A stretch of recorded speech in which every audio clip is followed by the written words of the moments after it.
Slan slani tatoma wamasquiam shia.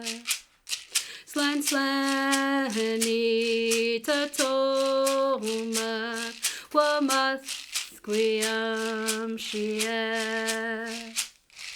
Weheo, weheo, weheo. Amit seb kutwilam, yet seb I uayo. Antha holemia, itsen humathquiam. Hunkaminum kan ichu? I decide, do you speak Hunkaminum? Probably not. I just said, hello, everyone. Welcome. My name is Holemia Sparrow, and I'm from Musqueam, Humathqueam. We're in a very special place right now. This place is called Mequeam. And this is my cousin Crystal. Hi. Hi. So my name is Crystal Sparrow, and I also come from Musqueam. I am a Coast Salish artist, and I was traditionally mentored by my late father, Irving Sparrow. So I'm really proud to come from the Sparrow family, who are fishermen and fisherwomen. Yeah, I was going to say fisher people. Yes. Definitely.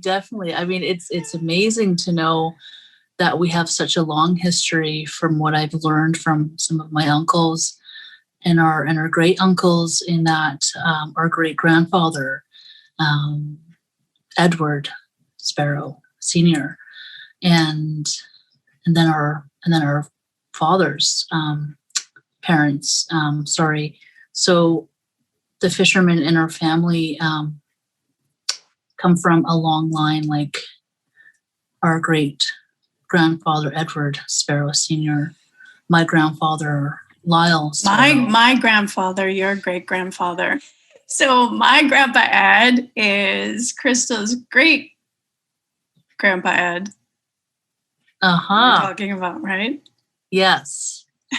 You know, it's so interesting how there's so many greats that can be in a family. You can't, sometimes you forget. You're like, okay, which great is it? Which great is it? Great one, yeah. Or is it the There's great one second? Great. Yeah. For you. Great grandpa Ed. Yeah. Yeah. And I'm a theater maker. Crystal's an amazing carver and visual artist, and everything that you do, that you talk to me about, experimenting with stinging nettles and weavings and carvings. And for me, it's all about words and storytelling, and all of my stuff is land-based. So I find myself going from one place name to the next and diving into the stories and into the Shui Ayams, what we call our ancient histories, and revitalizing the stories, like our salmon stories that are so important to us. You know that because you're a fisher person. A fisher woman. Yes. Yeah, so, you know, my work has been going into lots of story and disseminating and figuring out myself as well, too. Lots of research, lots of spending time in the archives, cross-referencing stories that I've heard myself from Grandpa Ed and Granny. Granny used to tell us stories all the time. We used to sit in the kitchen floor and just listen to Granny tell us stories. Yeah, and I guess that was the place where I fell in love with storytelling, where she brought us to this place. And I just remember her telling us stories, and now I've just been going around to different places like Sanok and Wapiak and Waihui and learning about the places. Mm. And now this place, this is a very special place. This place is called Musqueam. So I asked Crystal here to Musqueam. Crystal and I often talk about our art together and what it means to be Humusqueam, what it means to be Humusqueam artists. And so I thought, what a better place to do that than in Musqueam. But first, I'm going to share the Shwe'ayam of Musqueam, because it's our Shwe'ayam, our history of how we came to call ourselves the Humusqueam. There's a Shwe'ayam here. In Shwe'ayam, there are ancient histories that have been passed on from generation to generation. And there's a Shwe'ayam that teaches us, that passes on how we became known, the Humusqueam, how we became known as the Humusqueam people. And it started right here. And the old people, they spoke of a small lake called Musqueam, where the Silithke lived. Mm. And the Silithke was a double-headed serpent. And the young people were warned, like, don't go near Musqueam because of the Silithke. Be cautious. The Silithke. I wouldn't want to go anywhere near the Silithke, the two-headed serpent. And so one day, the Silithke left Musqueam and made its way down to the Stotlow River. And as it moved down, it made a path as it traveled. And that path was winding, and everything the Silithke passed over, it died. And from its droppings, the Silithke's droppings, bloomed a new plant, the Musqueam.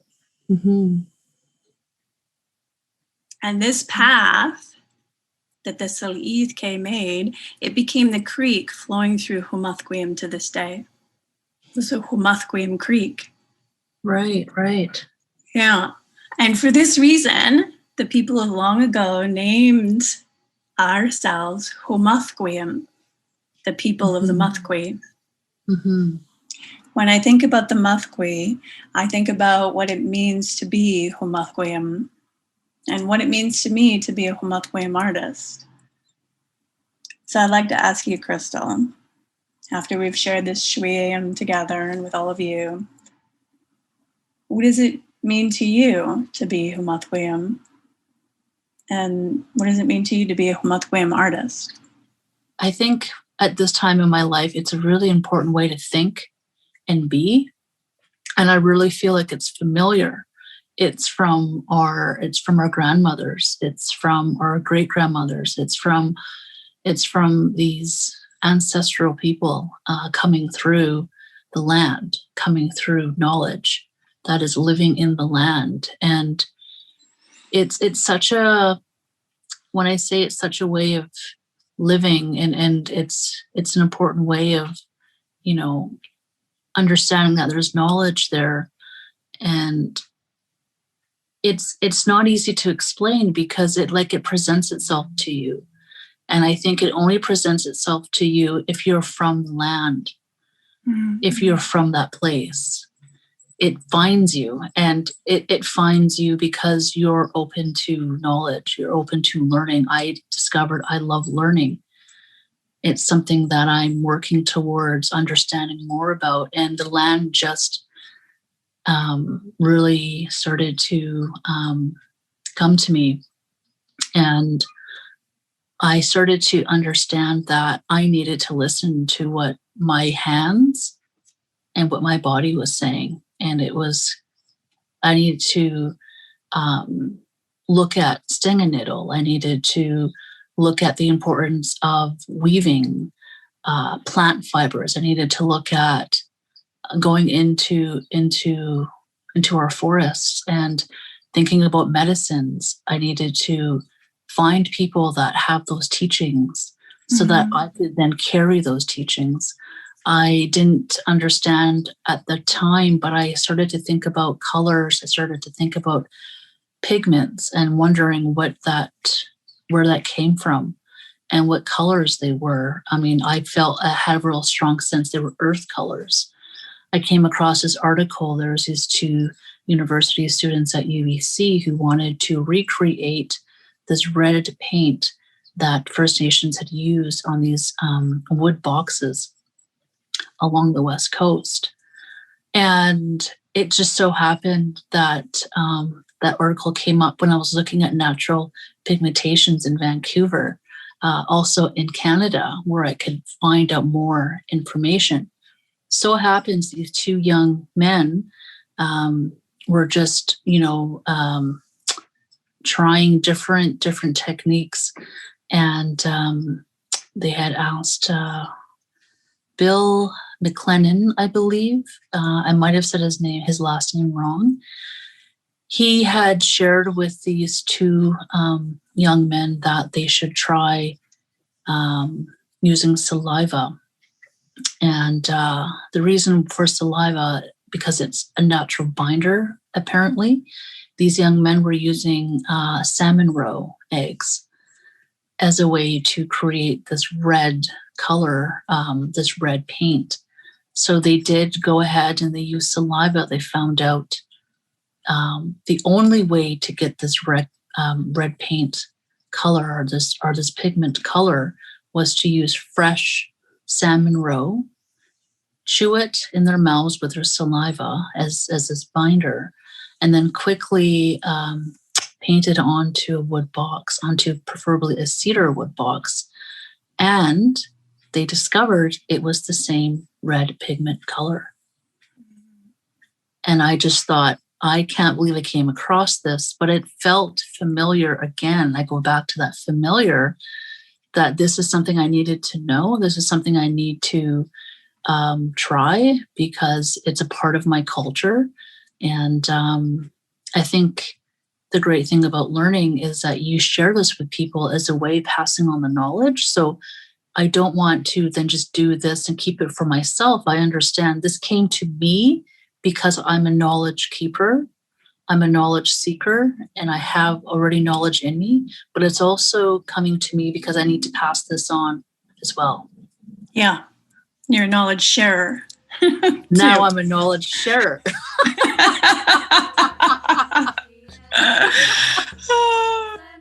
Haichka, that was so beautiful. Thank you for sharing with me what it means to you to be Humathwem. From the bottom of my heart, Haichka, Crystal.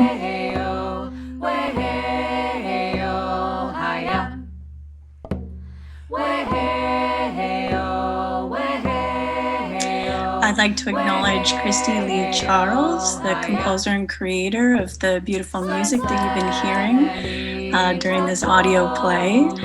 Christy Lee Charles is from the Humathwem Nation as well.